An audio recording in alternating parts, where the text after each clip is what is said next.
Hey guys. Obviously face first here. I think I got too many books going on. But I thought this was interesting. And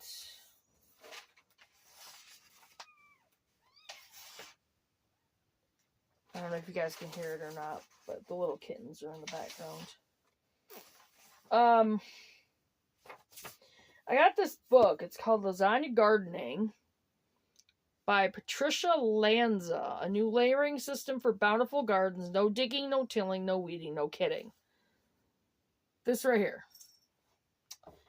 And I really want to share it with you guys. So this is going to be the beginning of that. And I'm just going to bounce back and forth between these books. Different videos.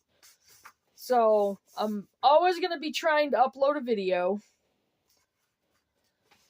Because I'm going to be trying to just get through these books here and give you guys lots and lots of information. Because, let's face it, guys, we're getting into some very uncertain times. And I've talked about this before. I've had other videos. Sorry, my nose is just... Oh, right now, I'm uncertain about whether or not we're going to have what we need by the time all hell breaks loose. It's in God's hands. We're here, but I don't really have any seeds. They're all down in Oklahoma. So I'm going to have to talk to Elaine and see if we can get Andrew the money to send them back up here. And my phone and my box of fabric for our quilt. So, anyway. But I'm going to be trying this gardening system in a lot of our garden beds. So, this video is for lasagna gardening, for organic gardening, for sure. It's the introduction, and I'm probably going to... That's going to be kind of a...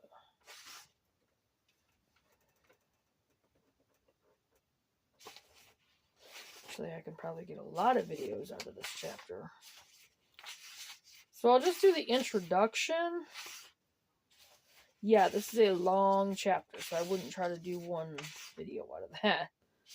There's going to be a lot of... Alright, so we're just going to do the introduction to lasagna gardening. Alright, here we go. When I was a child growing up in the Cumberland Mountains of eastern Tennessee, I would watch my widowed grandmother get ready to plant her garden. She would hitch the mule to an old plow and, throwing the reins over her shoulders, guide the plow up and down, making long straight rows. Grandmother was a small woman, the mule was big and the plow heavy. The soil was 1 part dirt and 2 parts rock. I can't imagine how hard it was to plow that garden, but watching her do it made a lasting impression on me. It was there the seed was sown that would grow into a gardener. I tagged along beside grandmother for most of the first years of my life. I learned to count by dropping seeds in furrows. As grandmother prepared a hill for potatoes or squash, I came behind and carefully placed the seed potatoes or the right number of squash seeds. She would trust me to place a dipper of water into each hole where a tomato or cabbage plant was dropped. When planting was finished, she would bring out a mason jar of dried flower seeds, and in 2 feet of space around the perimeter of the garden, she would sprinkle them on top of the ground. She would use a lawn rake to mix up the soil a bit, then flatten the surface of the soil with the end of the rake. By the height of the season, my grandmother's garden was a beautiful sight.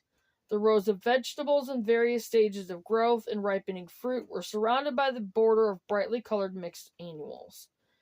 When friends or family came to visit, she would send them home with a wonderful country bouquet wrapped with a few sheets of wet newspaper covering the cut ends. The family saw the best of the blossoms in mason jars on the kitchen table at supper time, and I'm going to try to do that. When the flowers were finished for the season, my grandmother would pull the bottom ends of her apron up in one hand, making it a carrying cloth, and walk along the outside edge of the garden. With her free hand, she pulled off the dried flower seeds and dropped them into her apron. She kept them in paper bags until she was sure they were dry. Then she would store them in capped mason jars for the next season. Each year she would add new seeds to her flower mixture by gathering seeds from fellow gardeners. During the summer, grandmother hoed weeds and carried water to keep her garden growing in the intense Tennessee heat. She would let me help pick bugs from potatoes and beetles from beans. I would drop seed corn into rows and hill up squash and melon mounds. I carried garden and kitchen waste to the compost pile long before I ever heard the word compost. As fall came around, grandmother stepped up her pace, for all she grew had to be canned, dried, or preserved. I still find it unbelievable that one little grandmother could have done so much. When I look back at that time with my grandmother, I can't remember her talking very much, but each time she did, I would pay attention. Watching and listening to my grandmother as she grew and preserved our fruit, food, and medicines inspired me. Seeing a garden planted with a border of flowers each year gave me a longing for beauty. All of it seeped into my very being. She trained me to be a gardener and a hard worker without ever verbalizing her intent. Everything I learned from her makes me the gardener I am today. I took all that knowledge I gleaned from this uneducated but wonderfully intelligent woman with me when I left the mountains. It came in handy when I married a man in the military and had to move every 3 years. I used that knowledge to help raise my family of 7 children, run my home, and become a good gardener. I was always able to grow some of our food, find other food in the wild, and then preserve, can, and freeze that food. I kept my children near me in the garden where we planted, worked, and weeded our gardens together. With each move, we started a new garden and learned what grew best in each state. With our last move to New York State, we became innkeepers with little time for gardening. Our inn had only 9 rooms but 250 seats for food service. At first, I only had an herb garden by the kitchen door where we could pick fresh chives, dill, basil, and parsley. Later, I expanded the herb garden and grew enough herbs to dry, including oregano, tarragon, anise, and many others. My family and I learned the joys of picking and eating wild blueberries and growing rhubarb that we could harvest for the entire season. Gardening in the short, cool summers of the Catskill Mountains was a challenge for most vegetables, but the freezer was full of blueberries, raspberries, blackberries, currants, and chopped rhubarb. As my children grew up and left home, gardening became a solitary pleasure.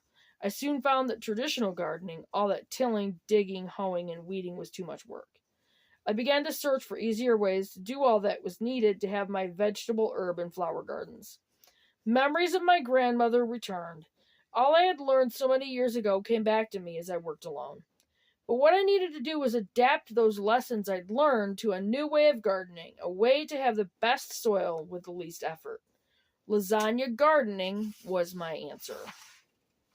Oh, and that's the end of the introduction, you guys. So,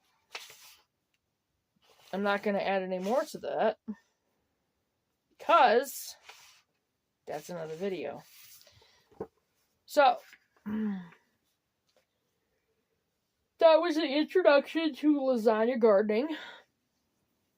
Is there anything new? I don't know. I mean, we're getting things done in the house, getting the bathroom cleared out. I mean, we got the bathroom basically cleared out. We've decided we're going to fix the house. We decided it's the smartest thing to do, because that way we don't have to worry about where we're going to go while it's being fixed. And we're just going to focus on getting the things done that we need to do before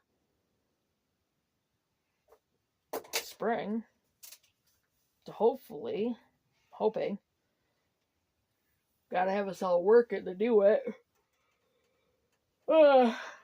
Get our farm built. We need pallets. A lot of pallets.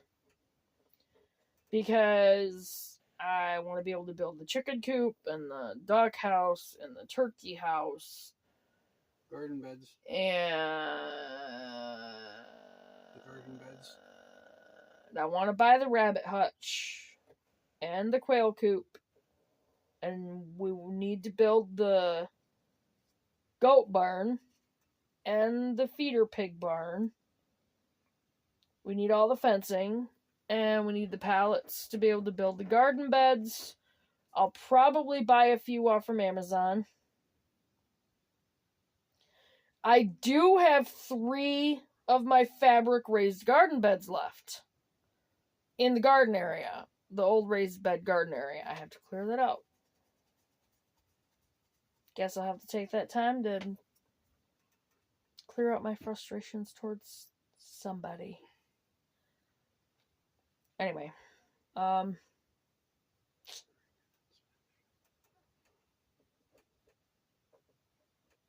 seeds are my biggest thing. I'm going to have to talk to Elaine about getting some money to Andrew to get our stuff up here.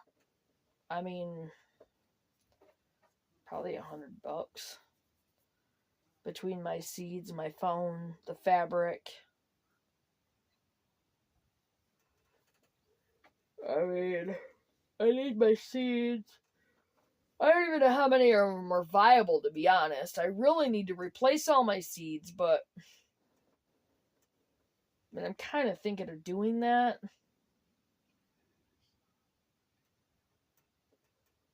I don't know if Andrew's going to try to come up here or not. Kind of hoping he does. I'm not making that trip down there. And if somebody else wants to drive,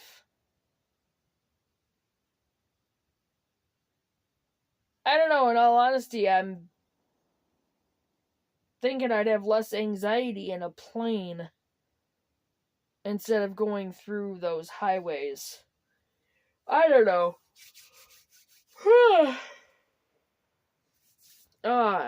Still working on getting a job. I really would rather get our businesses going.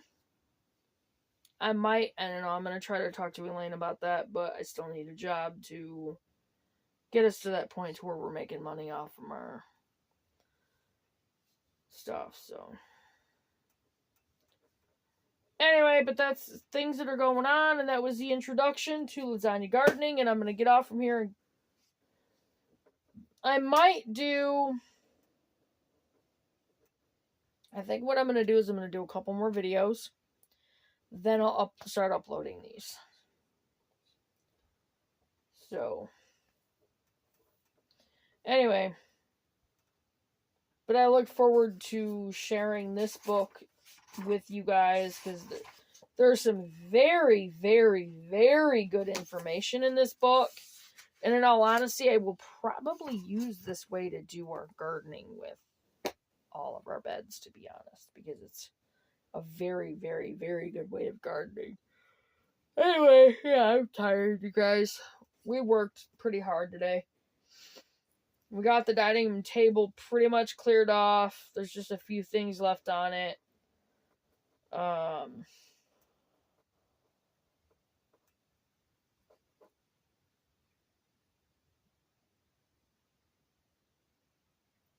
Me and Lane was working in the bathroom.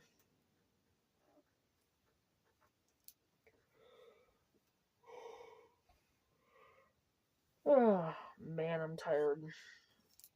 But I'm going to get off from here, and I am going to do a couple more videos, and I'll start uploading these. So I will see you guys in the next video. Remember to check your subscriptions. Always. Hit that notification bell and click on all. And remember to share these videos, you guys. Share them with friends, family. Share them on all your platforms. And just get this information out there. It's really important. I will see you guys on the next video. Bye, guys. Faith First and Farm. Faith First Farm and Homestead is out. See you guys in a bit. Bye, guys.